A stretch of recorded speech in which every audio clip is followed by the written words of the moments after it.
भाजपा ने कर दिया 41 टिकटों का वितरण और चल रही है बगावतों की दौर। गो बैक राज्यवर्धन सिंह राठौड़ के नारे लग रहे हैं और वहां देवजी पटेल की भी बहुत जमकर खिलाफत हो रही है। उनकी गाड़ी के आगे लोग आ रहे हैं, भाजपा कार्यालयों पर नारे लगते जा रहे हैं। बगावत की इस बयार में और पहली लिस्ट में जिस तरह से वसुंधरा के समर्थकों को पूरी तरह से दरकिनार कर दिया गया है, लीडरशिप क्राइसिस बहुत ज़्यादा नज़र आ रहा है। कांग्रेस की लिस्ट आई नहीं है, लेकिन जैसे ही आएगी इससे भी बड़ी बगावत होती साफ नज़र आएगी और अगर वो हुआ तो भाजपा और कांग्रेस दोनों हो जाएंगे बड़ी बगावत के शिकार।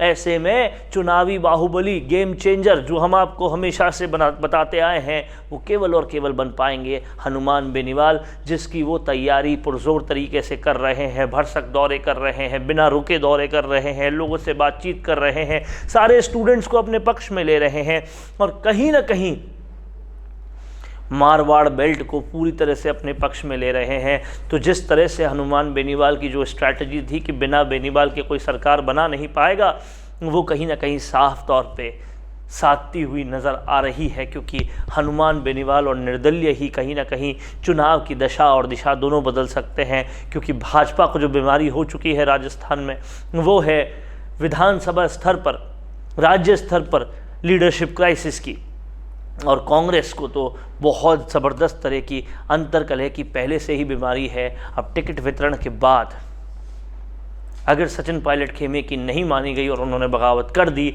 तो कांग्रेस की ये बीमारी नासूर बन सकती है और कांग्रेस को पूरी तरह से ख़त्म कर सकती है। ऐसे में जो उभर के आएगा और शेर बन जाएगा वो केवल हनुमान बेनीवाल ही नज़र आते हैं, क्योंकि जिस तरह से वल्लभ नगर के उपचुनाव में उन्होंने किया था, वो जाटवाद भूलकर उन्होंने बनिए को टिकट दिया था। अगर यही फॉर्मूला उन्होंने पूरे राजस्थान में अपना लिया तो हनुमान बेनीवाल को आगे बढ़ने से कोई नहीं रोक सकता। और अगर ऐसा होता है तो यहाँ राजस्थान में जो मिलीजुली सरकार बनेगी उसमें एक बहुत बड़ी योगदान हनुमान बेनीवाल का होगा। सर्वे भी यही इशारा कर रहे हैं कि भाजपा कांग्रेस दोनों के लिए ही मुश्किल होगा। अगर दोनों के लिए मुश्किल होता है तो ऐसे में गेम चेंजर भूमिका में केवल और केवल हनुमान बेनीवाल आ सकते हैं।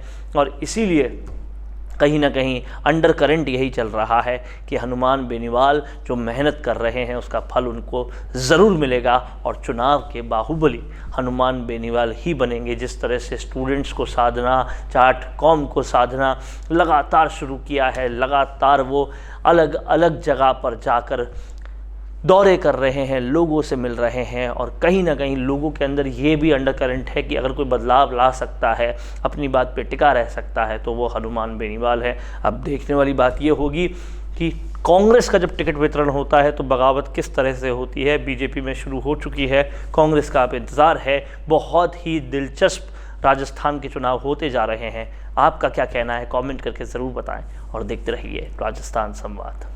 कौन देखता है अब टीवी पर आपको कितनों ने देखा, ये कैसे पता चलेगा? घर घर इंटरनेट पहुंचने के बाद अब सब कुछ है डिजिटल। आपका वीडियो कितनों ने देखा ये हर पल आपको पता चलेगा, इसलिए डिजिटल मीडिया में बनाइए अपनी पहचान। 4.5 करोड़ से ज्यादा व्यूज और 3,27,000 से ज्यादा सब्सक्राइबर वाले राजस्थान के चैनल राजस्थान संवाद पर करवाइए कवरेज। ज्यादा जानकारी के लिए व्हाट्सएप करें 7339900549 पर।